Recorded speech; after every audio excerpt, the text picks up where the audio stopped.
ذکر دنیا میں مگر سحر و شام کس کا ہے؟ یہ اموی دسترخوان پہ پلنے والے دارالفتاح،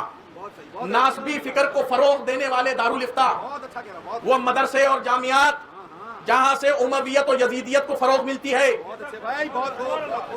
وہ درگاہیں اور خانقاہیں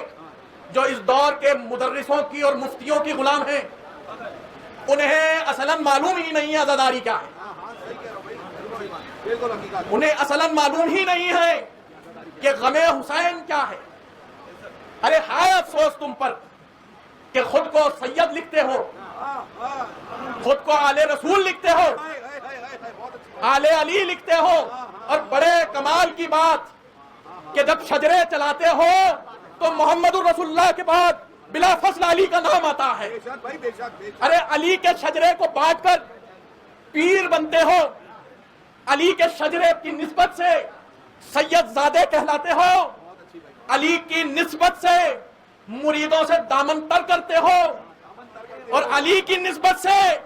خانقاہوں کو چمک ملتی ہے،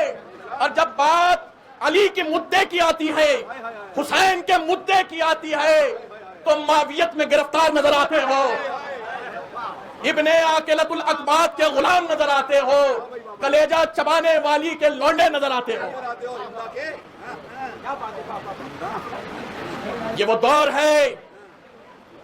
کہ اس دور میں پھر سے عزاداری عام ہو، اور اس طرح عام ہو کہ صرف آہو بکا سے، حسینی آہو بکا سے، حسینی ماتم سے ایوان شاہی میں شام کے درار آ جائے۔ اور آج کا ایوان شاہی شام کا، غور سے سننے والی بات ہے، برجستہ کہہ رہا ہوں، غریب نواز کے دربار پہ کہہ رہا ہوں، آل رسول کی چوکھٹ پہ کہہ رہا ہوں، وہ آل رسول کے جہاں کوئی سرٹیفکیٹ کی ضرورت نہیں ہے، یہ وہ آل رسول ہیں کہ جنہوں نے تمہیں گھنٹیاں بجانے سے نماز پر لگایا ہے، یہ وہ آل رسول ابن بطول ہیں کہ جنہوں نے تمہارا کفر کو غروب کر کے اسلام کو طلوع کیا ہے۔ یہاں سے بحمد اللہ تعالی اسلام بانٹا گیا ہے، اب کل کے چھوکرے اگر اسلام ہم کو دیں گے، اسلام کی ترجمانی صحیح کیا ہے وہ ہم کو بتلائیں گے، تو زمانہ اس بات کا گواہ ہے کہ بارگاہ ذیشان سلطان الہند غریب نواز آل رسول آل علی اولاد بطول ہیں، اور یہیں سے اسلام کی ابتدا ہوئی ہے، اور یہیں سے اسلام کا تحفظ ہوگا۔ میں یہ بات کہنا چاہتا ہوں، جس بات پر رک گیا تھا اس کے بعد خطاب کا آغاز ہوگا۔ بہت ضروری ہے اس دور میں یہ سمجھ لینا کہ اس دور کا دربار شام کیا ہے۔ کون؟ دربار شام اس دور کا دارالافتاء ہے، مدرسے ہیں، جامعات ہیں، الا ماشاء اللہ کے ساتھ کچھ حق گو مدرسے، جامعہ، علماء اور دارالافتاء ہیں جہاں سے حق کا پرچار ہوتا ہے، لیکن اکثر اس دور میں خانقاہیں اور دارالافتاء اور مدرسے یہ عزاداری حسین کو رفض کا شعار کہتے ہیں، رافضیوں کا شعار ہے۔ میں تم سے پوچھتا ہوں، اللہ اور اس کے رسول کی قسم اٹھا کر کہو، اللہ اور اس کے رسول کی قسم اٹھا کر کہو، کیا اہل سنت و جماعت کی عظیم کتابوں میں جو اہل سنت و جماعت کی جان ہے، روح ہیں، صحاستہ ہیں، معاجم ہیں، سنن ہیں، تاریخ کی کتابیں ہیں، کیا گریائے حسین میں نبی مختار روئے یا نہ روئے؟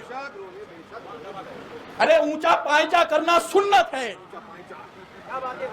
اونچا پائچا سنت ہے، داڑھی کی رٹ لگانا سنت ہے، دستار باندھنا سنت ہے، نبی کی سنت ہے حسین کے غم میں رونا،